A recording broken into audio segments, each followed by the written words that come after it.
gentle river. And there ariseth in my heart the unearthly passion and the heavenly joy. It's a beautiful sentiment.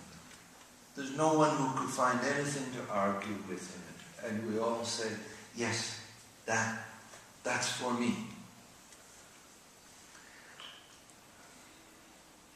But if we look more carefully at the saying, thou pourest wine into my empty cup wherever we meet. Good. And then he names a number of places. He does not mention the Amsterdam train station. He doesn't mention my office. He doesn't mention the kitchen. He mentions beautiful places in nature. Hills and dales on the tops of the high mountains. Well, Holland has mountains. In the thick forests and the barren deserts and so on. Well, then, does that mean that to be a Sufi, we should be going into nature? Perhaps because we find other sayings in the Gaya. In beauty is the secret of divinity. That's another one of those sayings that we all subscribe to. We all immediately respond positively to. And the lover of nature is the true worshipper of God. Well, we all want to be that. We all want to truly worship God. So it seems to suggest out into the nature. And we also see wisdom is attained in the solitude. Now the picture is starting to form. If we go out into nature and we don't have to deal with those people that complicate our lives, then we can be Sufi. But here's another saying from the Gaya, not far from the one about wisdom being attained in the solitude, which says, speaking wisdom is much easier than living it.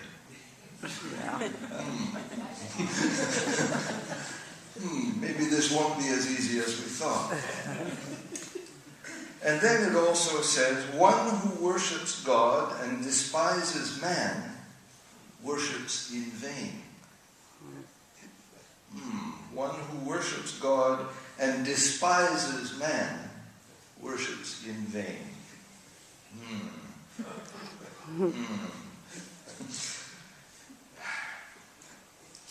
The heart of man is a temple. When its door is closed to man, it is also closed to God. So it looks like I'm going to have to deal with all those people as well as with the beauties of nature. But, you know, the Gaian is full of paradoxes, not far from the saying about when the door of the heart is closed to man, it's also closed to God. There's this saying, a life with a foolish companion is worse than death.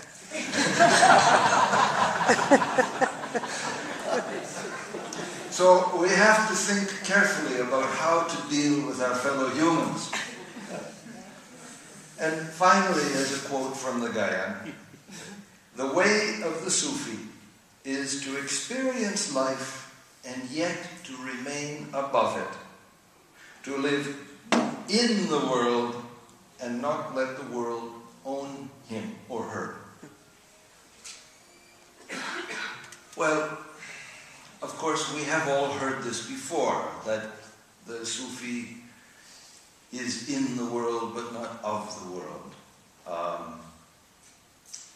There's an expression that's attributed to Jesus, which I've only encountered in the Islamic tradition. I've never found in the Christian tradition, that Jesus said, hold the whole world in your heart, but do not for a moment give your heart to the world. It's another way of saying the same thing. It's a very beautiful way of putting it. But how do we actually do that? Some of you know that recently we had here in Murad Hasil the Federation retreat. Now, I have to ask, first of all, how many people here don't know what I mean by the Federation? Hands up. A few don't know even that there is such a thing as the Federation. And the question, how many were here at that retreat? A few, but not all. Good. Okay. The Federation of the Sufi Message is a very loosely organized association, you could say, an umbrella group of the various orders, or some of the orders that take their lineage from Hazrat Inayat Khan. And there are a number of them.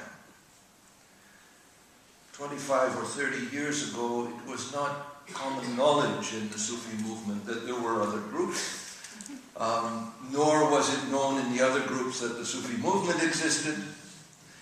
Well, we knew, but we pretended not to look.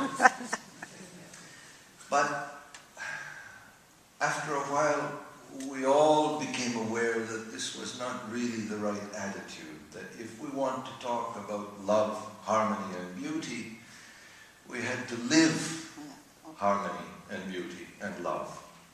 And so we began to talk to each other and at last formed what's called the Federation.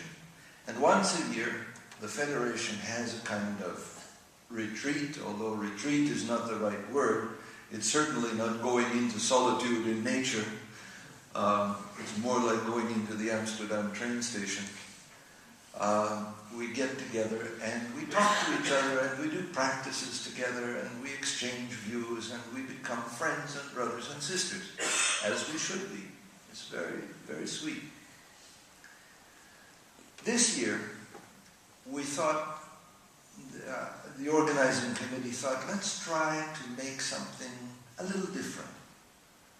Because in the past, we've fallen into a kind of pattern. We've sat down together and said, well, how did you become a Sufi? Oh, is that right? Well, I became a Sufi this way. Oh, is that right? What practices do you like? Oh, I like these practices. That kind of exchange, which is useful. It's very useful. But we've done that now already 8 or 9 times. And so it's time for us to go a little further. We thought, why not explore some practical situations? So we made what we called scenarios. And I was helped very much in this by Kadir Trustra. I told him that I would give him the credit for these, so if they're good, it's his credit. If there's a problem, it's my fault. We worked on making scenarios of things that, real-life situations that can occur in the context of a Sufi organization. Almost all of these scenarios are rewrites of things that really happened. And in the Federation retreat, we broke up into small groups and we gave each group a scenario and said, go, talk about it, come back and tell us what you would do. There were 9 of them. We don't have time this afternoon to talk about all 9, but what I would like to do is go through 2 or 3 of them with you, put the situations before you, and see what your responses are. No? So, this makes less work for me, more for you, but it's a nice way to pass the afternoon.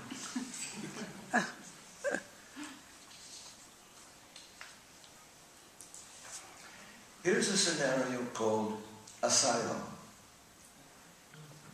Asylum. Well, you'll get the word from the context. A Sufi group has approximately 80 active members. and serves a larger community of a further 120 people. More people like semi-active murids, inquirers, and the sympathetic and the curious. This group has acquired a small building which is used for meetings, classes, lectures, small concerts, and weekly universal worship services. The worship service usually attracts about 50 people, but for special occasions there may be as many as 150 in attendance. The organization has a board of directors to handle practical matters and a smaller spiritual council to discuss matters of inner direction. I don't know how you discuss inner direction, but we put that in anyway. Financially, the group somehow manages to break even most years. The building is freestanding, it's not attached to anything. It contains a hall, an office, a meeting room, a kitchen, a playroom for children, toilets, and a storage room. One day, after a universal worship service, one of the shirags or shiragas is approached by a woman from the congregation. The woman, who has a son of about 4 years with her, has been attending services over the past few months and by speech and dress is apparently an immigrant. She explains with some agitation, she's upset, that she has come to this country as a refugee claimant, but she has learned that her application has been turned down and that she could be deported at any moment. She says that if she is returned to her home country, she fears for her life. She begs the Sufi group to give her and her little son asylum in their church. Now, the group that received this were given 3 questions. I'll read all 3 questions, and then I will open it up for your response. Question 1. You are the shirag in question. What do you do? Question 2. You are a member of the management board. What do you do when you hear of the situation? Question 3. You are a member of the spiritual council. You receive a phone call from the immigration authorities seeking information. What do you do? Now, this situation, I don't think it's happened here in Murad Hasil, but something like it has happened in one of our Sufi groups. So this is not fantasy. This is real life, or one aspect of it. So, question 1, you are the shirag in question. What do you do? Is the hand mic available to pass around to people? Yes, good, thank you.